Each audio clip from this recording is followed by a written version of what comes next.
히브리서 기자는 믿음의 주요 온전케 하시는 이인 예수를 바라보자 이렇게 권면을 하고 있습니다.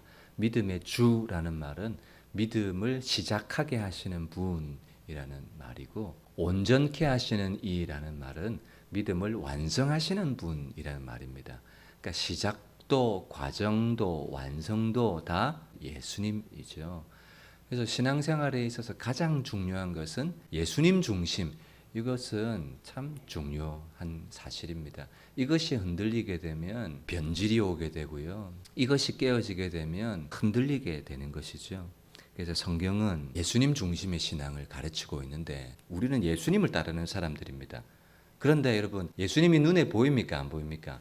안 보여요. 예수님의 영이 우리 안에, 예수 믿는 자에게 예수님의 영이 거하시거든요. 그러면 이제는 예수님을 따르는 것이나 보혜사 성령님을 따르는 것이나 매일반이라는 거죠. 이제는 성령님을 따라서 성령님과 동행하는 신앙생활을 살아가는 것이죠. 오늘 본문 25절에 보시면 내가 아직 너희와 함께 있어서 이 말을 너희에게 하거니와, 지금 육체로 내가 너희와 함께 있기 때문에 이 가르침을 할 수 있다. 그런데 이제는 다른 분이 와서 내가 육신으로 있을 때 너희에게 가르쳤던 것과 똑같은 가르침을 줄 분이 계시다. 이 말을 하고 있어요. 26절 보혜사 곧 아버지께서 내 이름으로 보내실 성령, 그가 너희에게 모든 것을 가르치고 내가 너희에게 말한 모든 것을 생각나게 하리라. 제자들의 입장에서는 이 말이 이해가 됐을까 이렇게 생각을 해봅니다. 나는 가고 다른 내 이름으로 오실 보혜사가 와서 내가 너에게 가르쳤던 것과 똑같은 가르침을 줄 것이고, 그리고 내가 가르친 모든 것들을 너희에게 생각나게 하리라. 이런 말을 제자들이 들었을 때 정말요? 하면서 눈이 번쩍 떠 있을까? 아니면 물음표가 땡땡땡 생겼을까? 아마 물음표가 저는 땡땡땡 생겼을 거라고 생각을 합니다.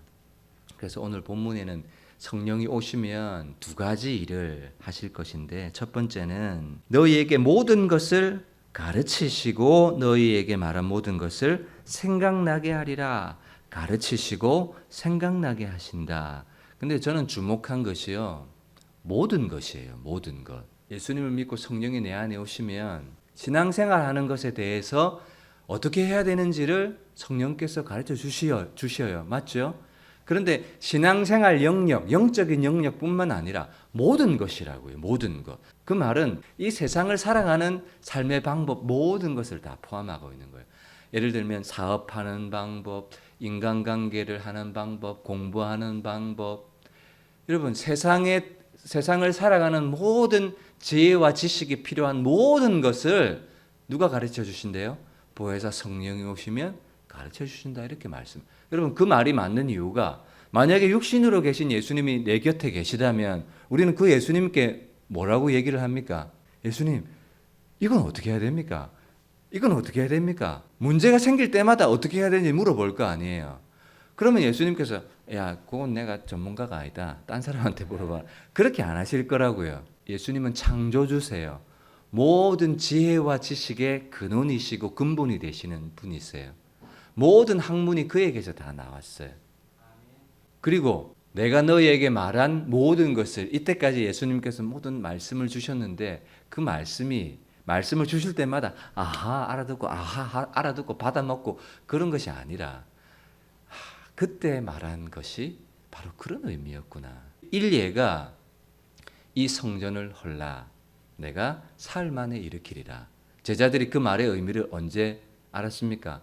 예수님께서 부활하고 난 이후에야 이 성전을 헐라고 한 것이 눈에 보이는 헤롯 성전, 46년 동안 지었던 헤롯 성전을 가리켜 말한 것이 아니라 성전된 자기 육체를 가리켜 말씀하신 줄을 깨닫는 거예요. 그 깨닫는 것이 누가 한 거야? 성령께서 말한 모든 것을 생각나게 해주신 것이죠. 그럼 여러분, 이 말씀을 어떻게 적용할 수 있겠어요? 이 말씀의 적용은 어려운 게 아니에요. 모든 것을 가르쳐 주신대요. 그럼 우리는 어떻게 해야 돼요? 모든 것을 물어봐야 돼요. 가르쳐 주신다고 하는데 약속을 하시잖아요. 그러면 여러분, 신앙생활은 상호작용이에요. 가르친다고 했으니까 가르쳐 보세요. 입을 벌리고 가만히 있어서는 안 돼요. 예수님, 성령님 어떻게 해야 되죠? 그러니까 물어야 되는 거예요. 내가 하나님 앞에 물을 수 있고 그리고 하나님이 나에게 가르쳐 주시는 것을 내가 듣고 정리하고 내 삶으로 실천할 수 있는 그것이 영적인 삶이거든요. 17절에 보시면 그는 무슨 영이에요? 진리의 영이라 이렇게 얘기합니다. 진리의 영, 지혜의 영, 모르는 것이 없는 그런 영이라고요. 그래서 우리는 물어요. 그리고 사도 바울은 에베소서 1장 17절에 내가 기도할 때마다 에베소 성도들을 기억하면서 너희로 말미암아 감사하기를 그치지 아니하고 우리 주 예수 그리스도의 하나님 영광의 아버지께서 지혜와 계시의 영, 이게 뭐예요? 성령이에요. 지혜와 계시의 영을 너희에게 주사 하나님을 알게 하시고, 여러분 지혜와 계시의 영, 성령이 오셔야 하나님의 말씀을 깨닫고 하나님이 어떤 분이신지를 알 수가 있는 거예요. 그래서 성령을 구하는 거예요. 그리고 지혜와 계시의 영이 우리에게 오셔야 너희의 마음의 눈을 밝히는 거예요. 여러분 마음에도요 눈이 있고요 귀가 있어요.